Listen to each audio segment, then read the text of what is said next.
sit so, dan bid ons saam. Hemelvader, daardie pragtige Sondagskool lied sê, wonderbaar boek, sal sy blaaie deursoek, sal dit lees en gehoorsaam, dis 'n wonderbaar boek.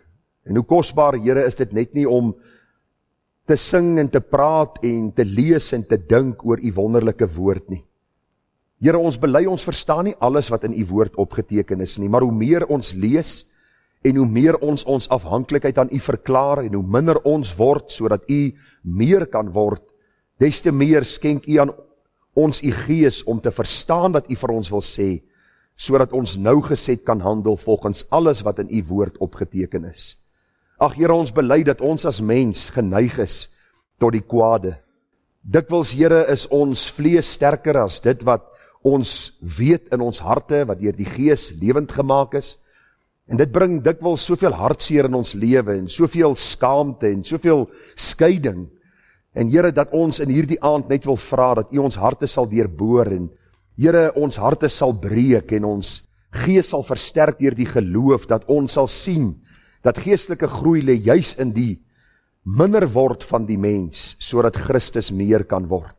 Geestelike groei begin wanneer u ons afbreek tot niks, en ons dan opbou in die allerheiligste geloof.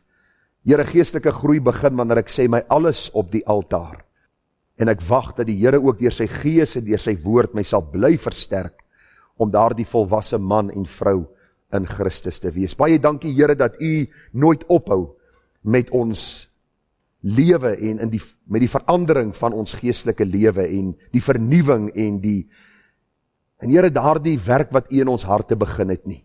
Baie dankie dat u nie moedeloos met ons raak nie. Dankie dat u nie, Here, op 'n punt kom en sê dis nou genoeg nie. Maar dat u ook vir ons vanmôre geleer het uit Filippense 1 vers 6 dat 'n goeie werk wat u begin het, Here, u dit sal volëindig tot op die dag van Jesus Christus. Dis ons hoop, dis ons vertroue. En dis waarop ons steun en dis wat ons aanmoedig ook in hierdie baie moeilike en uitdagende tye. Ons wil vanaand vir u dankie sê vir u goedheid en guns oor ons. Here, dankie vir die wyse waarop u ons geestelik versorg. Dankie vir die wyse waarop u ons tydelik versorg. Dankie dat ons in hierdie aand soveel dinge het om oor dankbaar te wees en wil ons vanaand soos daardie Halleluja lied sê, ons seëninge tel een vir een en ons sal verbaas wees oor wat God ons skenk. Ag Here, ons vra nou dat u ons harte ontvanklik sal maak vir u woord, vir spreker en hoorder, dat u ons op 'n besondere manier naby sal wees, en dierbare Here, dat u verheerlik sal word, en dat u die ereplek in ons midde sal ontvang, en dat ons in onderworpenheid aan u, Here, sal uitbeweeg en sê, Here, ek wil gewilliglik doen wat u van my vra, in diepe afhanklikheid van u, sodat ek eendag die mooi so by u kan ontvang. En dit bid ons in u naam, en ons bid dit met danksegginge. Amen. Vriende, ek nooi my die woord van die Here vanaand saam met my oop te maak by Psalm die 11de hoofstuk. Nou, na Psalm 11 is daar nog 139 oor, so skep moed, en een van hulle het 176 verse.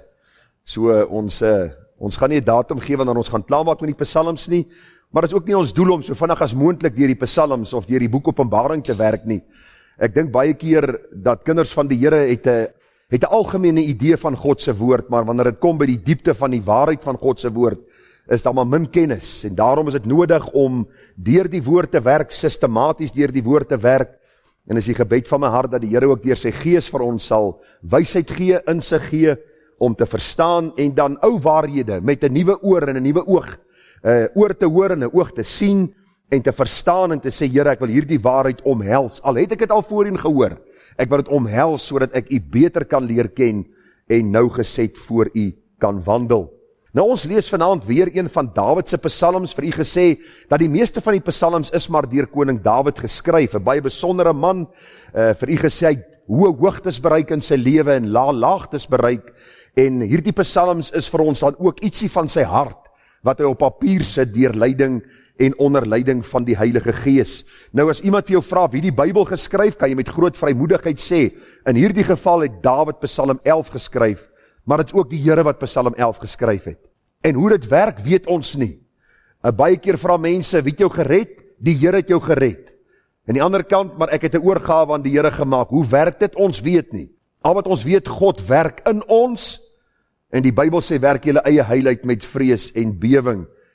Belangrik om te sien, vriende, dat God vir ons sy woord gee, en is 'n besondere en 'n kosbare woord waaruit ons kan leer. En ons moet altyd onthou dat die Here skrywers gebruik het, mense met hulle eie persoonlikhede, sodat hulle ook kan skryf, en die Heilige Gees het dan ook vir hulle gelei om te skryf wat hy dan ook wou gehad het. Baie belangrik om ook te sien, vriende, dat die Bybel nie 'n boek is wat deur mense, en besonder deur mense ingegee is nie, want u sien, as dit 'n namaaksel was, het ons nie gelees van al die hartseer verhale van sonde en ellende wat mense en kinders van God oorgekom het nie. U sien, wanneer ons 'n boek kry wat mense nagemaak het, en u kan maar gaan lees van baie van die ander godsdienste, hulle probeer dit so mooi as moontlik inkleer, terwyl God vir ons sê, hier is die mens, hier het die sondeval plaasgevind, daarom is die mens besmet met sonde, en daarom is die verlosser Jesus Christus gestuur om mense vry te maak. En dan vind die heiligmakingsproses plaas, wat sal ophou by verheerliking, wanneer ons die Here sal sien soos hy is. So kom ons lees saam Psalm 11 vir die musiekleier, 'n Psalm van Dawid, by die Here skuil ek. Hoe kan julle dan vir my sê, vlug na julle berg soos 'n voël? Want kyk, die goddelose span die boog, en hulle het hul pyl op die snaar reggesit, om in die donker te skiet, na die opregtes van hart. As die fondamente omgegooi word, wat kan die regverdige doen? Die Here is in sy heilige paleis, die troon van die Here is in die hemel, sy oë sien, sy ooglede toets die mense kinders. Die Here toets die regverdige, maar sy siel haat die goddelose, en die wat geweld liefhet. Hy sal op die goddelose vangnette, vuur en swaal laat reën, en 'n gloeiende wind sal die deel van hulle beker wees. Want die Here is regverdig, hy het geregtigheid lief, die opregtes sal sy aangesig sien. Nou vriende, wanneer 'n mens so hierdie psalms lees, sal jy agterkom, 'n mens kan nie alles sê wat oor hierdie psalm te sê is nie. Maar soos jy die boodskappe volg, die uit Openbaring, die bidure, die psalms, sal 'n mens sien dat God se woord soos 'n legkaart is. Elke stukkie kry sy plek so met tyd. En jy begin die breë prentjie sien, die groter prentjie, van hoe die Here ook lei, hoe die Here ook optree teenoor sy kinders, hoe die Here deel met die goddelose, en hoe hy dan ook sy kerk voorberei vir die koms. As jy die Bybel lees, onderskei altyd tussen die 3 groepe. Wie kan vir my sê, wat is die 3 groepe in die Bybel? Die eerste een is God se volk, Israel. Altyd is God se volk prominent in die Bybel. Die tweede groep is die nasies. Die nasies is almal buite Israel. Elke ander volk, nasie, taal en stam. En die derde groep is die mees besondere groep. En wie is hulle? Die kerk van die Here Jesus Christus, die bloedgewastes. En soos jy lees, kan jy agterkom en sien waar die Bybel nou trek, en wat die Here vir ons wil sê, en hoe die een ding in vervulling gaan, en hoe die ander ding vir ons leer, wat die plan van God nog in die toekoms is met sy volk, en met die nasies, en ook so dan met sy kerk. So ons gaan vanaand bietjie kyk uit Psalm 11 na die gedagte, wat vir ons opgeteken is in die eerste vers. By die Here skuil ek, hoe kan julle dan vir my sê, vlug na julle berg soos 'n voël? En die tema vanaand dan, dis altyd te vroeg om moed te verloor. Die Engels sê, it's always too soon to quit. It's always too soon to quit. Dis altyd te vroeg om moed te verloor. Nou ek kan nie vir u in hierdie aand al die verhale vertel wat ek al mee te doen gekry het, of die gebeure en die verhale wat ek gehoor het, rondom mense wat op 'n punt in hulle lewe gekom het, wat gesê dit is nou genoeg. En dan slaan hulle hande aan hulle eie lewe, en hulle neem hulle eie lewe om net weg te kom van die moeilike situasie waarin hulle self bevind. Die las raak miskien vir hulle te groot, die stryd is te intens en te veel. En ek wil vanaand vir u sê, vir 'n kind van die Here is daar nie so iets nie. En u moet tog nou nie vanaand sê, ek sê dat geen kind van die Here ooit by so 'n punt kan uitkom nie, maar wat ek vir u probeer sê vanaand, en ons sal eendag bietjie praat oor die gedagte van mense wat hulle hand aan hulle eie lewe slaan, ons sal bietjie vir die skrif begelei daaroor, maar die punt wat ek vanaand wil maak hier vroeg aan die boodskap, vir 'n kind van God is dit altyd te vroeg om moed te verloor. Dis altyd te vroeg om te sê, ek gaan 'n einde maak aan alles, want u sien, lewe is nie in jou hand nie, dis God wat dit vir jou gee, en as jy aan hom behoort, sal hy deur sy gees jou deur dik en dun dra, sodat jy meer as oorwinnaar aan die ander kant kan uitkom. Dis belangrik om te sien dat die Here Jesus Christus deur sy woord en deur sy gees vir ons wil begelei, en so ook in die lewe van koning Dawid. Nou vriende, as daar een is wat baie moeilike situasies beleef het, dan was dit Dawid. Maar ons sien nooit dat Dawid op 'n punt kom en sê, luister, ek gaan 'n einde aan my lewe maak, want ek sien nie meer kans vir wat voor my lê nie. Dawid beleef geweldige tugtiging van die Here. Dawid beleef geweldige stryd in sy familie en onder sy kinders. Dawid beleef stryd in die volk, en daar is soveel mense en raadgewers van Dawid wat hom al sy dae gee. Ek wonder baie keer as ek dink oor Dawid, ek wonder hoe vroeg het hy grys geword. Dink jy baie keer oor sulke goed? Ek wonder of Dawid nie al op 35 'n bos lekker grys hare of 'n grys baard gehad het nie. Want jy sien, probleme van binne en buite maak 'n mens in 'n mate moeg, en dit maak jou oud.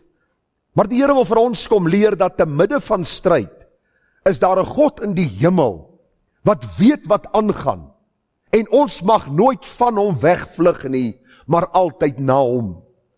Nou as u in die bediening is, ons is nou die 25ste Januarie deur God se genade 19 jaar in die bediening, dan wil ek vir u sê, dan weet jy van stryd.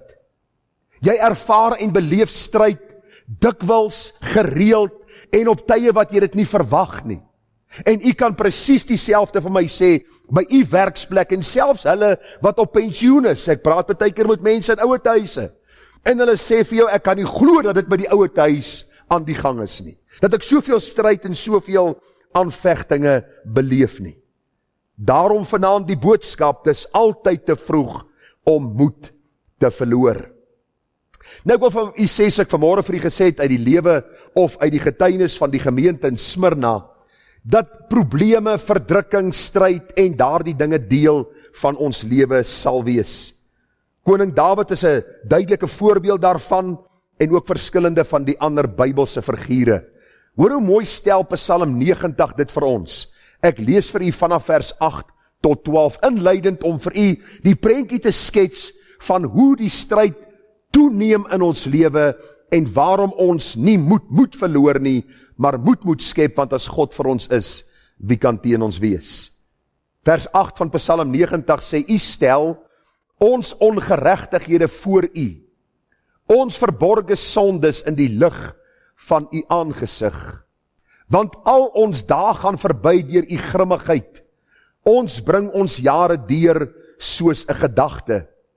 Die dae van ons jare, daarin is 70 jaar, of as ons baie sterk is, 80 jaar, en die uitnemendste daarvan is moeite en verdriet.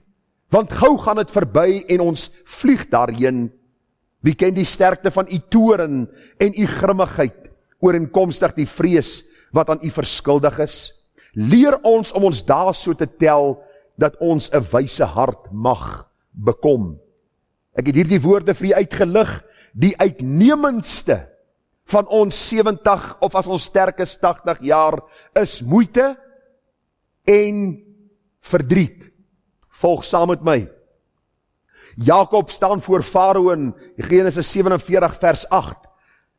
Farao sê vir Jakob, hoeveel is die dae van jou lewensjare? Jakob, hoe oud is jy? En Jakob het Farao geantwoord, die dae van die jare van my vreemdelingskap is 130 jaar, min in getal en vol teëspoed was die dae van my lewensjare, en hulle het nie gehaal by van die lewensjare van my vaders gedurende die dae van hulle vreemdelingskap nie. So wat bely Jakob? Jakob bely, hy's 'n vreemdeling op aarde, hy's vir 'n tyd lank gespaar, en hy sê die uitnemendste van sy dae was teëspoed, en daar was hartseer, en daar was misverstande. En nou kom die Here Jesus, en hy kom in die bergpredikasie, en hy sê vir ons in Matteus 6:34, kwel julle dus nie oor môre nie, want môre sal hom oor sy eie dinge kwel. Elke dag het genoeg aan sy eie kwaad. Nou luister, ek wil vanaand vir u sê, ek is nie 'n pessimis nie. Ek is nie swartgallig en kom braakgal vanaand nie van die kansel en vertel vir u, luister, hierdie is ou vrot lewe. Patheties. Ek sê nou vir jou, jy gaan môreoggend stryd hê en oormôre stryd en jy gaan soveel stryd hê, jy gaan amper op die punt kom van moed verloor. Dis nie wat ek vanaand vir jou wil sê nie. Ek wil vir jou 'n Bybelse beginsel kom deurgee. Dat jy moet verwag dat daar stryd en beproewing en vervolging in jou lewe gaan wees en ook elke dag se normale kwaad wat ons mee te doen het. Enige iemand wat oor 30 is, beleef pyne. As jy rugby gespeel het, meer as hulle wat nie rugby gespeel het nie. Dis dan die heup wat seer is in die knie en die enkel en dan is dit die nek en die oor en die kop en die keel. Ons is altyd besig en daar's altyd iets wat ons mee probleme het. Dan is daar mense in jou familie, dan is daar mense in jou gemeente, dan is daar mense in jou buurt en dan is mense by die werksplek en ons beleef hierdie stryd elke dag. En wil u weet waarom die voorspoedsteoloë? Dis nou die manne op TBN en op God Channel en op al hierdie TV-programme, wil u weet waarom hulle so geweldig veld wen en waarom Smiling Joe se kerk so vol mense sit, is omdat hulle iets bied wat nie waar is nie, waarna mense soek om te ontvlug van die realiteit. Daardie prediker sê, as jy in 'n verhouding met God staan, is hy die koning van die heelal, alles wat aan hom behoort, behoort aan jou, en jy kan jou erfporsie by hom bestel. Jy moet net lewe spreek oor jou beursie, en ek wil vir jou sê, kyk, jy kan met daai beursie praat, en hy gaan nie vir jou luister nie, ek kan dit vir jou waarborg. Ek het so tyd terug die geval gehad, waar 'n man in die gemeente, waar ek by was, opgestaan het na my diens, en hy sê, Dominee, gaan terug na daardie skyfie, ek wil iets sê, ek sê vir hom, nee broer, jy sit. Ek het klaar met my gemeente gepraat, jy kan met my kom praat na die tyd, jy praat nie. Lang storie kort te maak, en hy is toe een van hierdie manne wat vir my sê, praat met jou beursie, praat met jou omstandighede, spreek lewe oor jou siekes, spreek lewe oor jou finansies en jou beursie en jou mense en jou gemeenskap. Ek wil vir u sê, leenaars uit die put van die hel, wat mense belieg om vir hulle te sê, God het aan julle beloof om op aarde 'n tipe van hemel te hê en dan hierna nog 'n hemel. Terwyl die Bybel vir ons leer, ons lewensjare is 70, as ons sterk is 80, die uitnemendste daarvan is moeite en verdriet. Jesus self sê elke dag het genoeg aan sy eie kwaad. Nou hierdie man wat nou met my gepraat het oor hierdie spreek met jou beursie en spreek met jou siekte en spreek met almal, ek begin bietjie met hom praat, want sulke mense interesseer my altyd. Ek wil vir u sê, jy kan nie glo tot watter uiterste hierdie mense kan gaan nie. Op daardie stadium toe werk hy by die bepaalde golfklub, ekstra werk. Hy doen op daardie stadium 3 werke, want hy kan nie by sy uitgawes uitkom om alles te dek nie, en hy gee aan hierdie organisasie, lyk my ook, tot oorlopends toe, en daarom ry hulle met die beste karre en vlieg hulle met die vliegtuie van A na B en hulle mense hieronder sit en hulle hoop vir die beste. Ek wil vanaand vir u sê, hierdie kerk is nie om vir u voorspoed te beloof op hierdie aarde nie, maar wat ek vir u kan beloof is, as jy die goeie stryd stry, sal jy die wedloop voleindig, jy sal die geloof behou en jy sal die heerlikheid van Christus sien, wat alles wat hierdie aarde bied oortref. Daarom wil ek vir u sê, op hierdie aarde sal ons stryd en verdrukking en beproewing hê, en elke dag het genoeg aan sy eie kwaad. Partykeer staan jy in die môre op met 'n lied in die hart. O, jy sing prys die Here met blye galme, o my siel, daar's ryke stof. Of jy sing soos die kleerlinge sê, dis so lekker om die Here te dien. Jy het dit al gehoor? O, dis so lekker om die Here te dien, en vanaand kom jy ingekry by die huis, en jy sê, ek wil nie meer hier wees nie. Nou wil ek hemel toe gaan, die dag was vir my net te veel gewees. Miskien beleef u dit nie, miskien het u 'n tipe van Utopia op aarde, maar ek beleef dit baie keer. Want u sien, die Bybel sê vir ons, in hierdie lewe sal ons stryd, verdrukking hê, elke dag het genoeg aan sy eie kwaad. Net so 'n bietjie statistieke. 147 lande in die wêreld vervolg tans Christene. 147 lande vervolg tans Christene. 1 uit 8 Christene in die wêreld word vervolg op hierdie oomblik in hierdie land en wêreldwyd en beleef een of ander stryd, party van hulle erger as ander. Meer as 50% van die wêreldbevolking ly permanent honger, het nie genoeg kos om te eet nie. Pestsiektes, aardbewings, misdaad is besig om landswyd en wêreldwyd mense se lewens te kompliseer. En as jy vanaand dink, maar ek is alright, dan wil ek vanaand vir jou sê, maak seker as jy in jou huis toe gaan of jy so alright is, want ek en jy bly in 'n gevangenis. 6 voet mure, 4 voet elektriese omheining, alarmstelsel, honde, katte, budgies, alles wat kan lawaai maak as iemand naby kom, is daar. Hoekom? Want ek kom agter, ek lewe in 'n wêreld vol van boosheid en ongeregtigheid, en dikwels sê ek vir die Here, Here, ag, wil U nie maar kom, en U kinders kom haal nie. Nou in my studeerkamer, vir die wat nog nie daar was nie, ek het so ovaal, patruishout tafel, en dan het ek aan die linkerkant 'n staalkabinet, en aan die regterkant in die middel 'n boekrak met baie boeke in. Links teen die staalkabinet is daar 'n papier, wat nou al vir omtrent so 12-15 jaar daar met 'n magneet vas is. Jy weet daai wat die vrouens gebruik teen die yskas, om al die resepte te sit, as jy die deur opmaak, dan sak die deur uit sy skenier uit, van al die magnete. Nou daai magneet hou die papier vas. En op daai papier staan daar 13 keer dieselfde woorde, en ek lees vir u wat daarop staan, 13 keer onder mekaar. Ek het dit gecopy-paste. Die woorde is, vat dit 1 dag op 'n slag. 13 keer onder mekaar. En ek dink iemand in Vredendal het my gevra, hoor jy so, hoekom 13 keer onder mekaar? Toe sê ek, dis nie omdat ek nie die eerste keer kan lees en verstaan wat daar staan en wat ek neergepen het daar nie, maar die gedagte is, ek moet dit aanhoudend lees, dat die waarheid kan insink, want as ek heeltyd by gister vashak wat gebeur het en bevrees is vir môre, gaan ek nie leer om vandag te leef en God te verheerlik nie. Daarom vanaand se boodskap dan, dis altyd te vroeg om moed te verloor. Dr. Raymond Edman het gesê, en ek lees net weer vir u in Engels, hy het gesê, it's always too soon to quit. En vanaand gaan ons aan Dawid kyk, en waarom hy ook vir ons as leermeester in Psalm 11 waarhede opgeteken het onder leiding van die Heilige Gees, sodat ons hier sal uitgaan, en wanneer die ergste van stryd ons tref, dat ons sal sê in die krag van die Here en in die krag van die Gees, it's always too soon to quit. Here, ek sal nie toegee aan die vyand se aanslag op my lewe, dat hy vir my sê, maak 'n einde aan jou lewe, want alles is net te veel nie. Maar dat ek sal opstaan en sê, die God aan wie ek behoort, hy is die een wat vir my afweeg wat ek nou beleef. Hy sal my veilig deurdra, en ek sal eendag die mooi so by hom ontvang. Daar is net 3 gedagtes.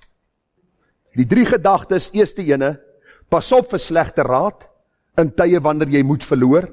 Tweede plek, bly by wat jy geleer het, in tye wanneer jy moed verloor.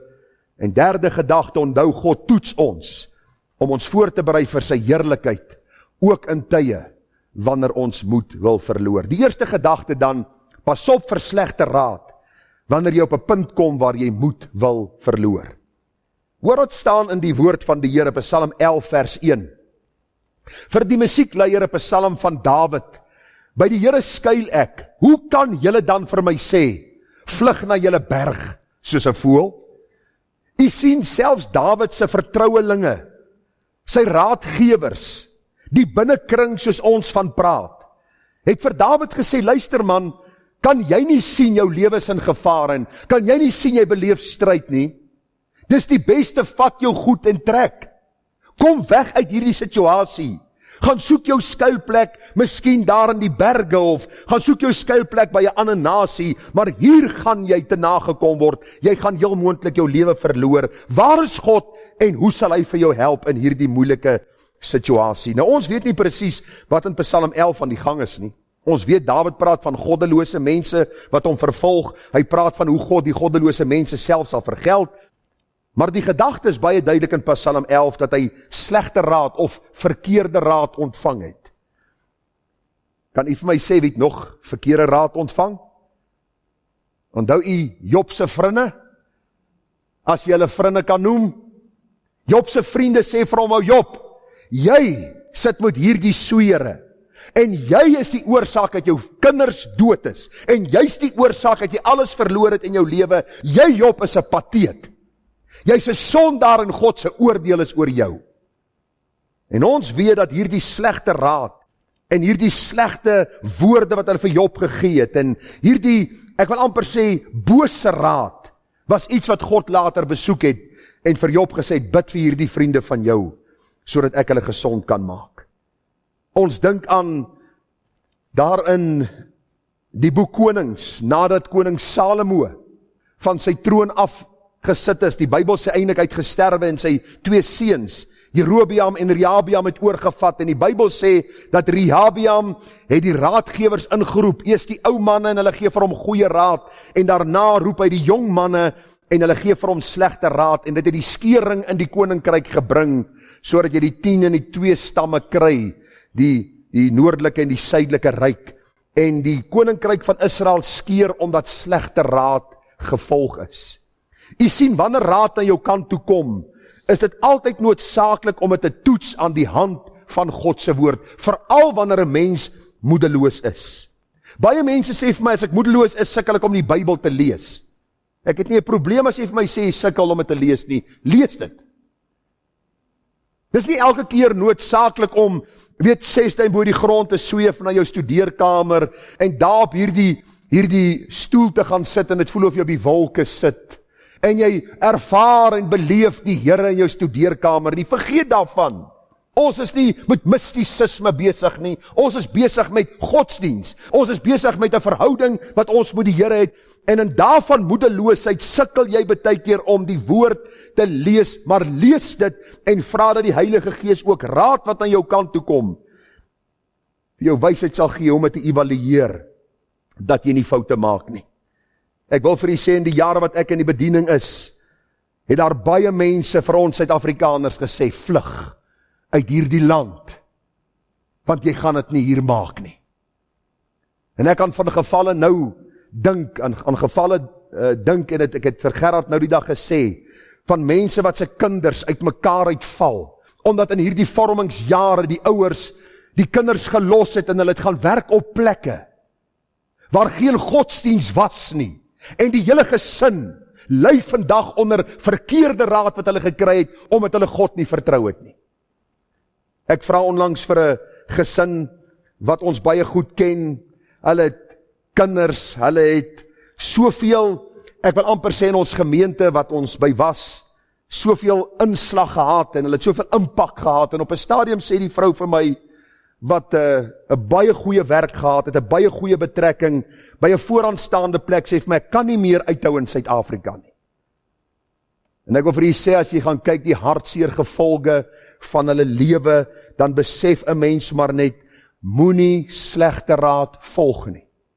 Slegte raad is om te sê, God kan nie vir jou sorg nie, God weet nie wat aangaan nie, en hierdie God gaan op die einde van die dag vir jou teleurstel een of ander tyd. En later sien ons maar dat God nooit teleurstel nie, maar dat die verkeerde raad wat mense gee, baie diep teleurstel. Ek herinner my nog aan een geval, waar die familie na 'n buiteland toe vertrek het. Suid-Afrika was vir hulle te veel. Vandag leef die pa, die ma en die kinders in gruwelike sonde.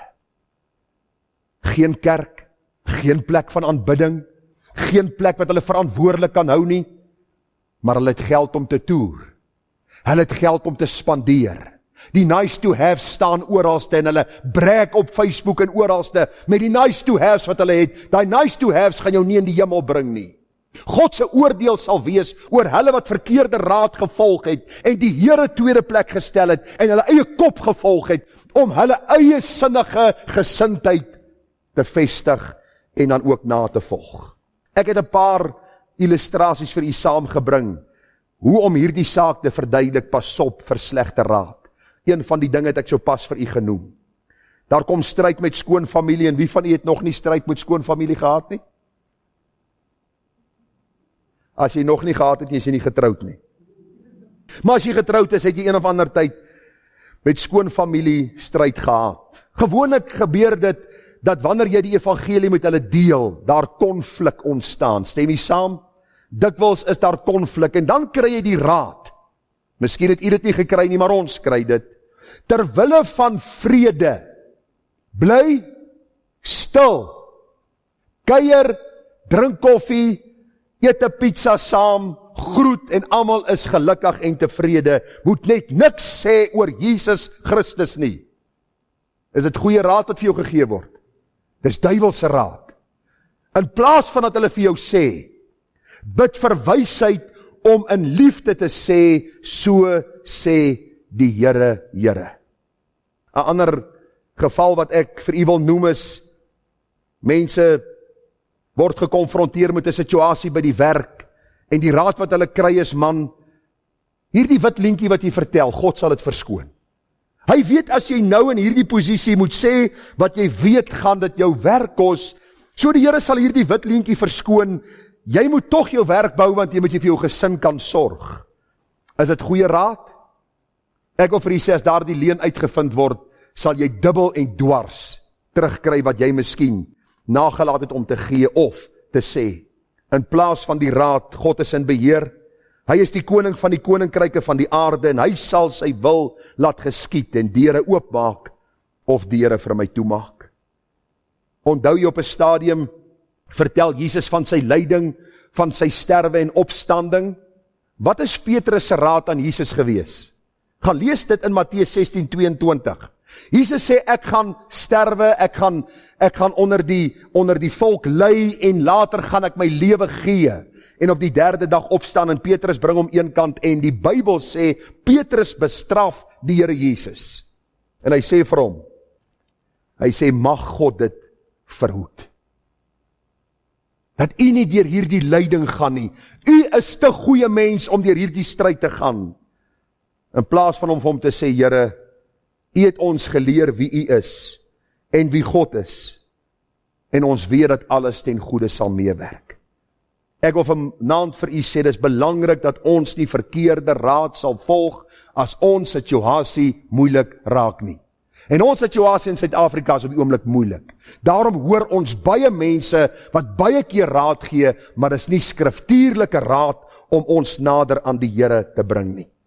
Ek het vanmôre vir u gesê van biskop Polycarp van Smyrna, die raad wat hy gekry het is, verloon God, en spaar jou eie lewe. En hierdie biskop sê eenvoudig, ek het die Here 86 jaar lank gedien, hy was nog nooit ontrou teenoor my nie, hoe kan ek nou vir my eie lewe, en vir my eie veiligheid kan kies, en hom die heilige God verloon? En het hom sy lewe gekos, op die brandstapel, omdat hy vir die Here gekies het, alhoewel die raad wat hy gekry het is, verloon God en spaar jou eie lewe. Ek wil in hierdie aand vir u sê, daar is baie kinders van die Here, mense wat bely hulle behoort aan die Here, wat deur verkeerde raad op verkeerde paaie gegaan het, en vandag hulle deurboor met baie smarte. Ek het hier op my notas geskryf, weeg raad, wat ontvang is, altyd op teen die Bybel en Bybelse beginsels. As dit ooreenkom met die Bybel, is dit goed, volg dit na. Indien nie, wees versigtig. Laat die antennes opgaan en vra vir die Here, Here, dit wat hierdie mense nou vir my sê, strook nie met die Bybel nie, help my om dit Bybels te oorweeg.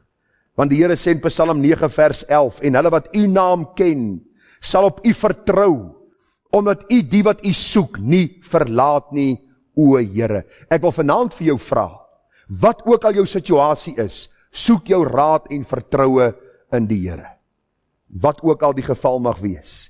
Of dit nou is 'n werk wat jy miskien moet, 'n betrekking wat jy moet aanvaar of miskien moet bedank. Miskien is dit 'n huweliksmaat, miskien is dit 'n probleem met die familie of met die vriende.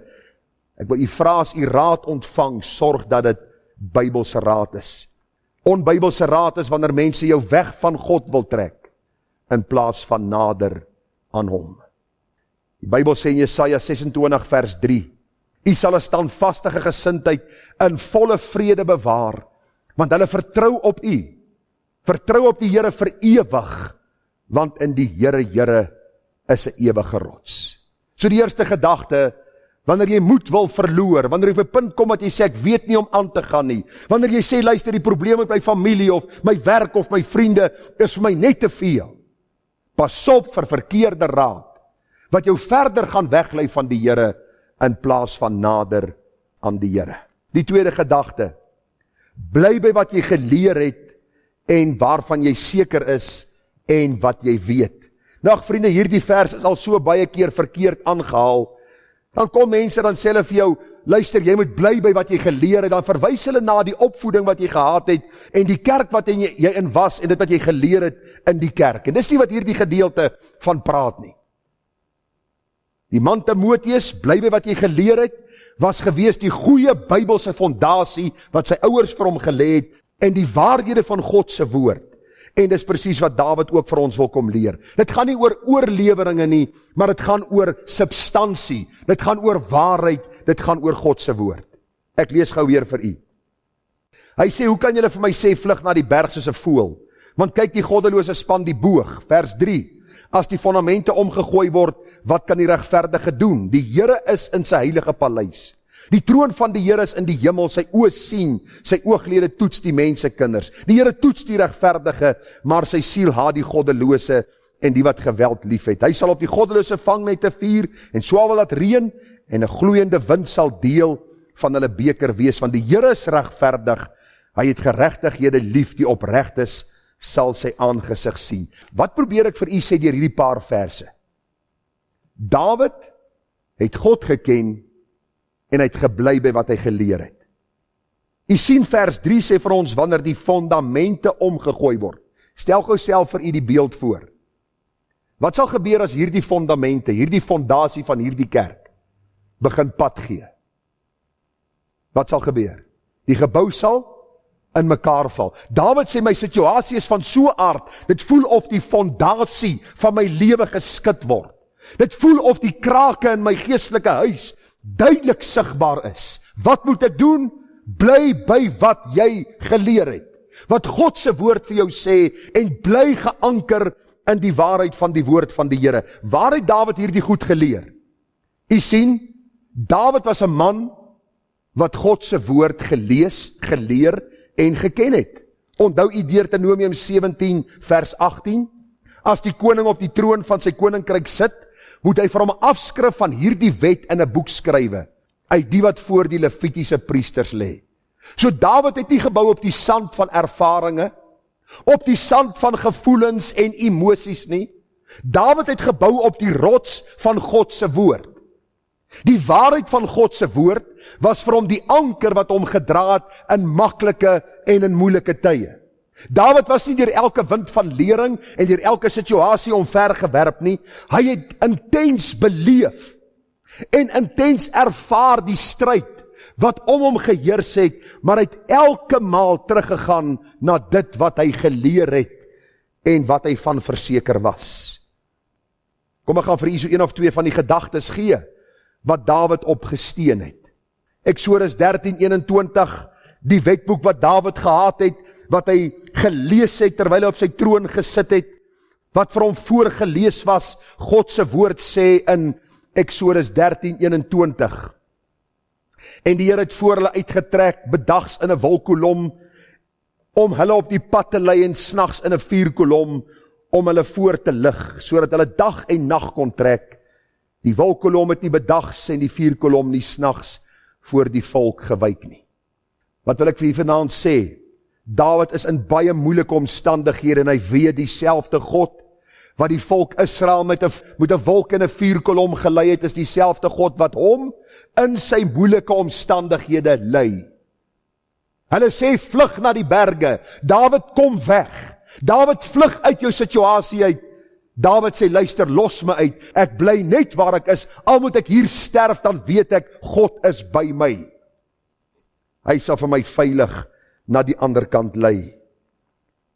Wat is die vuur en wolkkolom wat ons vandag het? Ek dink eenvoudig God se woord. Ek wil vir u sê, ek verstaan nie dat die meeste mense wat vlug is die mense wat die woord nie bestudeer nie. Dis mense wat apaties staan teenoor die Bybel, maar hulle is kinders van die Here. Hulle verloor moed. Hulle is moedeloos. Maar as jy vir hulle vra, lees jy die Bybel? Baie keer. Ek wil vir julle sê, dis hartseer wanneer jy senior mense sien wat jare die pad van die Here stap, soos hulle sê, en jy sê ons lees uit Levitikus, en hulle begin soek. Dis Nuwe Testament, en dan so, ek kry hom nie vanaand nie, ek weet nie waar sy, en dan gaan hulle inhoudsopgawe toe, en baie keer nog na die Nuwe Testament sin ook. Ek wil vir die vanaand sê, as jy die woord van die Here lees, dan gaan jy op die punt van moedverloorse vlakte herinner word aan wat God in sy woord sê, en jy gaan bly by dit wat jy weet van wie God is, en hoe hy in die verlede mense gelei het, sy kinders versorg het, bewaar, beskerm, gedra het, en jy sal moed skep in jou situasie. Eksodus 33 vers 8, en as Moses uitgaan na die tent, staan die hele volk op en gaan elkeen aan die ingang van sy tent staan. Dan kyk hulle Moses agterna toe hy in die tent ingegaan het. En as Moses in die tent ingaan, kom die wolkkolom af en gaan by die ingang van die tent staan, en dan spreek hy met Moses. Toe Dawid die wetboek by hom het, toe lees hy, en hy lees hierdie gedeelte. Onthou, Genesis, Exodus, Levitikus, Numeri, Deuteronomium, die eerste 5 boeke van Moses, was alom bekend in die tyd van Dawid. Dit was deel van die boeke wat hy gelees het. En Dawid het besef, waar moet hy skuiling vind as die situasie moeilik raak? In die plek van aanbidding. Daar waar die Here my hart ken, en ek my hart voor hom kan uitstort, luister kind van die Here, moenie met almal praat, voor jy nie met die Here gepraat het nie. Hou op by almal raad soek, as jy nog nie by God raad gesoek het nie. Bly by wat jy geleer het. Ek onthou en ek vertel jy gereeld van wat ek in my huis beleef het, in my ouer huis. My pa as kind van die Here het, vroeg in die oggende, dan slaap ons nog. Dan hoor ek hoe hy in die eetkamer, nou ons het 'n gewone 3 slaapkamerhuis, 1 badkamer gehad, en dan het 'n gangdeur, en dan as jy die gangdeur oopmaak, sit die eetkamertjie daar met die ronde tafel. Nou my pa was nie King Arthur nie, maar ons het 'n ronde tafel gehad, waarby ons gesit het, en dan het pa daar gesit en bid. En dan het hy situasies voor God genoem. Sy kinders was altyd deel van sy roepe na die Here. Maar ek onthou, as ambagsman, het hy deur baie stryd gegaan, baie uitdagings wat aan hom gestel is. En dan sal hy hierdie tekeninge wat hy op hulle noem dit 'n estimate, waardasie moes gee, of hoeveel geld dit sou kos om hierdie ding te bou, en die tyd en die ure. En met al daardie druk op hom, sit hy hierdie goed voor die Here, en hy vra, Here, gee my wysheid. Gee my wysheid en insig. En ek wil vir u sê, die Here het vir hom altyd op die regte tyd gehoor. Ja, daar was tye van stryd. Daar was tye waarby die werk misverstande was. Maar hy het vasgehou aan die Here, omdat hy geleer het dat God getrou is in die maklike en die moeilike tye. Nog een ou voorbeeld voor ons oorgaan na die laaste gedagte. Koning Usia sterf in die tyd van Jesaja. Nou koning Usia was 'n baie voorspoedige en 'n geseënde koning. Die volk het floreer onder Usia en hy sterwe, en Jesaja's amper radeloos. Wat sal ons nou doen? Hierdie aardse koning is dood, hierdie hele koninkryk gaan in mekaar tuimel. Maar waartoe gaan Jesaja? Na die plek van aanbidding. Hy het geleer, daar is antwoorde in die binnekamer, in hierdie geval was dit die tempel gewees. Hy weet daar is 'n plek van stille rus naby die hart van God. Dis daar in my binnekamer dat die Here hierdie gemoed van my stil maak en my perspektief gee op my situasie. Die Bybel sê terwyl Jesaja in hierdie tempel is, het hy hierdie wonderlike ervaring gehad waar hy die Here gesien het. En waar sit die Here? Wat staan daar? Op 'n verhewe troon. Wat dit eenvoudig beteken is, dat sy troon is die enigste troon wat nie kan wankel nie. Usia is dood. Daar sit niemand meer op daardie troon nie. Daai troon is vakant. Niemand sit daar nie, maar hy sien die Here sit op die troon van die hemel. Spreek woordend van dat hy al die koninkryke van die wêreld regeer. Hy is die heerser. En Jesaja stap by hierdie tempel uit met 'n boodskap wat hy aan die volk gee, dat hulle moet bekeer tot hierdie God. Ek wil in hierdie aand vir jou sê, Halleluja, Lied 243 sê, nooit kan Satans bende teen die kruis bestaan. Kom aan krygsgesante, laat ons voorwaarts gaan. Selfs die fondamente van die hel sal beef. Stryders hef jul stemme, laat jul loflied leef. En wat sê die koorgedeelte? Voorwaarts Christenstryders, voorwaarts om te stry. Laat die kruis van Jesus in die strydperk lei. As jy vanaand op 'n punt kom van moed verloor, pas op vir verkeerde raad, dat jy nie later in dieper elende beland, en die God wat jou eindelik met wysheid kan begelei, eenkant geskei word, omdat jy dink wêreldse raad vir jou meer gaan beteken nie. Die tweede plek, bly by wat jy geleer het. Sien God se getrouheid deur die blaaie van die Bybel, en weet, dat die Here het sy troon in die hemel gevestig, en sy koninkryk heers oor alles, Psalm 103 vers 19. Ek wil vanaand vir jou bemoedig, bly by wat jy geleer het, wat jy van God sien in sy woord, en toets alles aan die hand van hierdie Bybelboek, en bly moed skep, alles die situasie, hoe moeilik vanaand. Die laaste gedagte, onthou, God toets ons, om ons voor te berei vir sy heerlikheid, waar ons hom sal sien. Psalm 11 vers 3, 4, 5 en 7 sê, as die fondamente omgegooi word, wat kan die regverdige doen? Die Here is in sy heilige paleis, die troon van die Here is in die hemel, sy oë sien, sy ooglede toets die mensekinders, die Here toets die regverdige. Nou wie van ons hou van om toets te skryf? Nou ek weet nie van u nie, nou ek was nie 'n A+ of 'n B+ of 'n C+ kandidaat op skool nie, ek was 'n E+ met afwesigheid. Want ek wil vir u sê, ek het moeite gedoen om nie by die skool te wees nie. Ek het altyd 'n verskoning gehad om my huiswerk te doen. En dan kom dit by eksamentye. En jy weet mos wat doen jou maag. Hy maak seker draaie. Want jy weet, nou kom die toets, en ek moet dan weer gee wat ek geleer het. Luister, die Here toets jou, sodat jy kan weergee wat jy geleer het uit sy woord. Moenie dink jy gaan wysheid uit God se woord bekom, en die Here gaan met hierdie wysheid wat jy opgedoen het, jou seepglad die pad maak na die hemel toe nie. Inteendeel, hoe meer jy kennis opdoen van die woord, hoe meer sal die Here jou toets om te sien, is dit wat jy lees en leer, glo jy dit? Hou jy vas daaraan, en word jy volwasse in die Here? Kom, ek gaan gou vir u uit die woord begelei, hoe toets die Here ons? Job 23 vers 10, want hy weet hoe my wandel is, as hy my toets, sal ek soos goud tevoorskyn kom. Kyk die pragtige beeld wat Job hier gebruik. Jy kan maar die Bybel gaan lees, Abraham, Moses, Josua, Job, die apostels, Paulus, Timoteus, Epaphroditus, ek, ons word getoets. Die vraag is, sal ons soos goud tevoorskyn kom?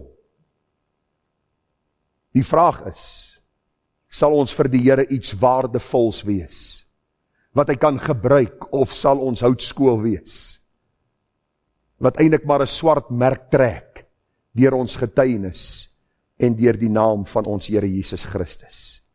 Psalm 66 vers 10, want U het ons getoets, o God, U het ons gelouter soos 'n mens silwer louter. En nou gaan ek vir u 'n vers uit Spreuke lees, wat dit pragtig illustreer. Spreuke 25 vers 4, verwyder jy die skuim uit die silwer, dan sal daar vir die silwersmid 'n voorwerp uitkom. Nou as daar die silwer 'n sekere grade bereik en al die veiligheid borrel op, wat doen die silwersmid? Hy het 'n ding waarmee hy die vullis afkrap, al daar die goed wat uitborrel, en wat sien hy daar in daar die silwer? Hy sien sy eie beeld. Hy sien 'n beeld na vore kom, hy kyk daarin, en hy sien homself, en die gedagte wat die Here vir ons wil kom leer, soos hy ons harte reinig, leer hy ons wie ons is, wie Christus is, sodat ons gevorm en verander kan word na die beeld van Christus. Maar voor ons soos Jesus kan wees, moet die vuilheid van ons lewe eers uitgesuiwer word.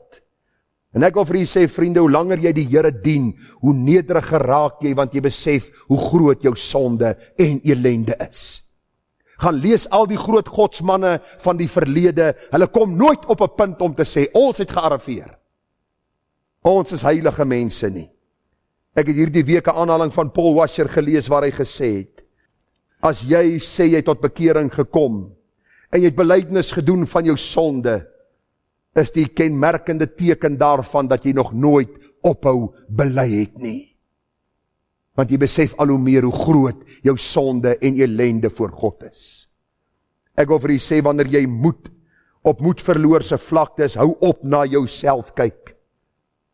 Dank God dat hy besig is met reinigingswerk, nie om jou moedeloos te maak nie, maar dat die Here Jesus Christus in jou gestalte sal kry.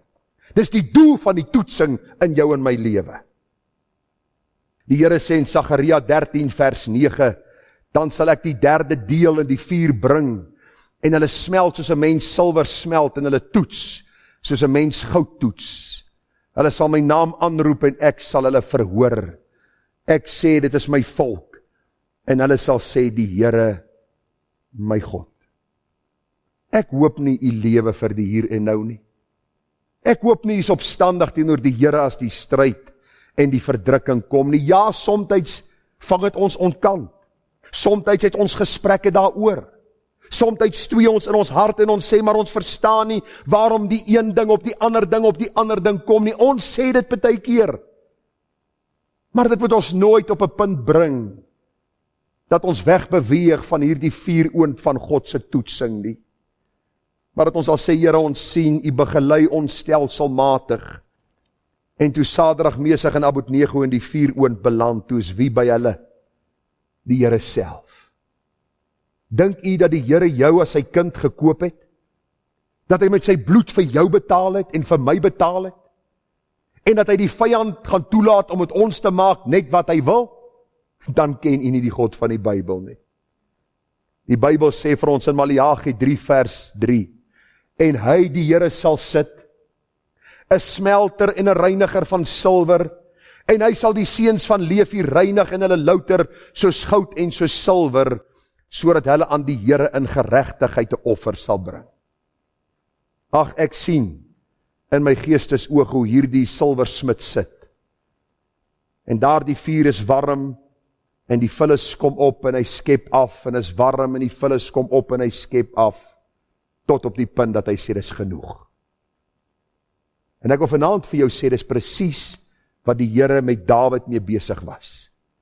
Dawid kry die slegte raad, Dawid vlug vir jou lewe, kry 'n plek van veiligheid. Dawid sê, "Sst, bly stil, ek skuil by die Here. Ek ken sy woord, hy gaan my nie in hierdie moeilike situasie los nie, hy is by my. Hy is besig om my te toets, sodat Christus in my lewe gestalte sal kry."